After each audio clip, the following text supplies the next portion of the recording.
Hello there, and thank you for clicking on this video. I wanted to make this video because I'm rather upset just after a phone call, and I want to talk about that. So I'm wearing my fleece jacket because it's really freezing cold in here. It's been snowing the last 2 days in Athens, and yeah, we weren't prepared for such a lousy weather really. But anyway, let's move on to the actual thing. I received a call from a lady, and she's a family friend, and she's about 85 years old, and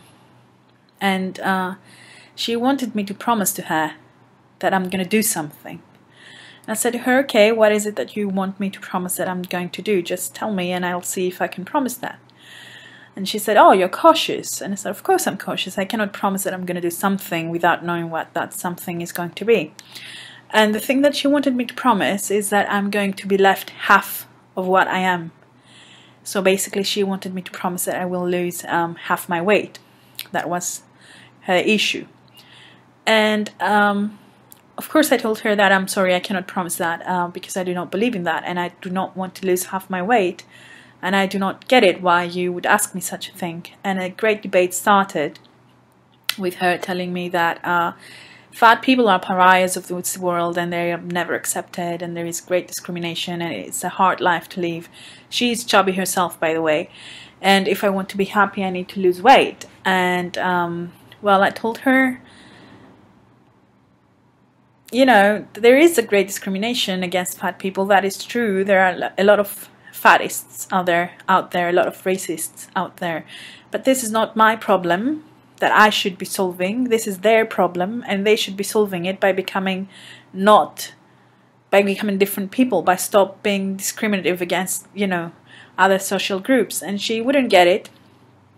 She kept on saying that I cannot save the world and I cannot change the world, and all I can change is myself, and if I want to be treated in a better way I just need to lose weight, because otherwise I will be ignored for my entire life. And this is not nice living that way. And I agree, this is not nice living that way, but again, it's not a fat person's problem, so it's not the fat person that needs to change, it's the attitude that the world has towards the fat people that needs to change.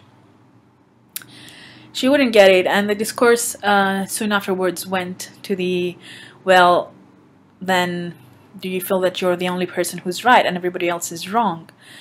And I said to her, no, it's not about me being right and the rest of the people being wrong. This has nothing to do with that. It's just that some people are being discriminated and some people are discriminating them. So who's right and who's wrong? Like the people that are the victims of discrimination, they're just doing nothing, basically. They're minding their own business, they're living their own lives, they just happen to be fat. And some other people are discriminating them on the basis that they are fat. And, you know, they should just mind their own business and go on and, you know, stop harassing us, really. That's what needs to be done. And I went on to tell her that, well, actually, you know what, it's not helpful at all what you're doing, because when people that actually love you or say that they love you, they treat you in a way that people that do not love you would treat you, by telling you that you need to change and that you're not acceptable and that you're a social pariah. Then, you know, how are they any different than the people that hate you and that do not love you? They're just the same. And saying that you love somebody but not accepting them for what they truly are is not loving them at all, because love comes with acceptance. Love comes with seeing me for what I truly am and loving me for what I truly am, not for what I could become, not for what I should become, not for the way that I should change into, you know? So I said all these things to her, and I'm pretty sure that she didn't get any of that. And she kept asking me if I'm the only one being right and everybody else is being wrong, because obviously I told her that this has been going on ever since I was very young, and my parents never accepted me, and this, you know, I grew up in weight and I took on too much weight, and I think a part of it is that I was never accepted as a child. And I was only a little chubby, but it was such a huge issue by everybody, and my father and my mother and my aunt and my sister and my grandmother, and everybody was talking about how fat I was and how I needed to lose weight. So basically this is what changes you, and it makes you into a person that kind of defies them in an odd way. And you know, still a person that needs acceptance and everything, but a person that is not getting it. Therefore, you kind of subconsciously you get determined to get acceptance no matter what, and you grow in size. And at some point you do get acceptance because you do get self-acceptance, which is not constant. It's not like you accept yourself on a daily basis, but you accept yourself most days, and that is still fine because nobody can accept themselves every single day of their own lives. So I told her all these things, and I'm sure that she didn't understand any of that, as the rest of the people never understood any of that, like my parents never understood any of that. They're clueless, totally. And I want to say that I live in a fucked up country, and that is Greece. And this is one of the worst countries when it comes to discrimination. There's a lot of discrimination going on. It's not only against fat people, it is against people of other nationalities and other ethnicities. It is against gay people. There is no acceptance for social groups whatsoever. This is rather hurtful for me, coming from a country like that. I want to mention Beth Ditto. She's a favorite character of mine, of course. You know, she's a singer, and she's a plus-size singer, and she's very vocal about fat activism and fat rights. And she came for a live concert with Gossip, a band here in Greece, several years ago, 3 years ago or something. And she actually was asked in an interview how people view her and how she manages to lengthen their description of what beauty is. And she did mention coming here for a concert, and when she went into the crowd was running away from her, literally running away from her. So you wonder, you go to a concert, you pay money to see a band that you really like, obviously, and when the front woman, the lead singer, the main performer of the band comes into the crowd, instead of receiving affection and love and appreciation, all that she receives is that people are literally running away from her.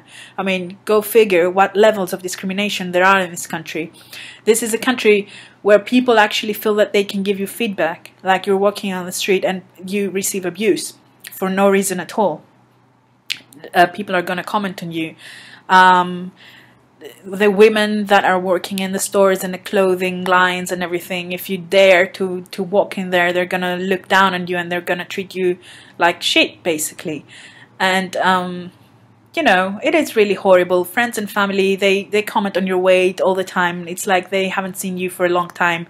As soon as they see you, they're gonna say to you, oh, you gained weight, or you lost weight, yay, way to go, keep the good stuff up. And you know, shit like that happens all the time. They just keep commenting on your weight, and your weight is everybody's business, basically. So this is the crappy country that I live in. And I have to say that I can tell the difference because I have lived for 4 years in England. And England being a very politically correct country, these things would never happen, okay? I've lived there for 4 years, and only once did somebody comment on my weight, and that was a drunk Irish guy. Basically, I was asking for directions, and this guy asked me, where do you come from? And I said, I'm from Greece, and he said to me, I'm from Ireland. And I asked, you know, where does this bus stop? Da, da, da, da. And he said to me, well, I don't know where the bus stops, but I know that you need to lose weight because being overweight is not healthy, and, you know, all the crap. But it was an Irish and drunk guy that said the comment to me. And other than that, I've been to doctors, I've been to nurses, I've been to, you know, 10 different health professionals, and nobody ever mentioned my weight. It's as if it wasn't there. It is really impressive and inspiring the way that things function in England. People are very cautious. There's political correctness. They do not make you feel like shit. They're just nice, you know. And on the opposite hand, here, it's everybody's business. It's the thing that everybody notices first. You go to the doctor, it's the first thing they're gonna say to you. You go to the gym, it's the first thing they're gonna say to you. It is everybody's business, basically, and they cannot keep their mouth shut for some reason. It's a cultural thing. It's a cultural thing. Basically, this is a very non-civilized country when it comes to these things. Highly uncivilized, I would say. Yeah. That's it for now. I want to make another video, and it's going to be about various instances from my life and various examples of how people treat you as a fat woman, as a fat girl, and how it has been for me growing up in this world, in this country, and how experiences have been different in England. I've lived in Italy as well. In Italy I did get comments, I have to say that. So it's I think it is quite similar to Greece. But yeah, I'm grown enough now, and I can choose what country I want to live in and what society I would prefer living in. And this is soothing, really, because I don't plan on staying here. I just wanted to share that. Thank you very much for watching.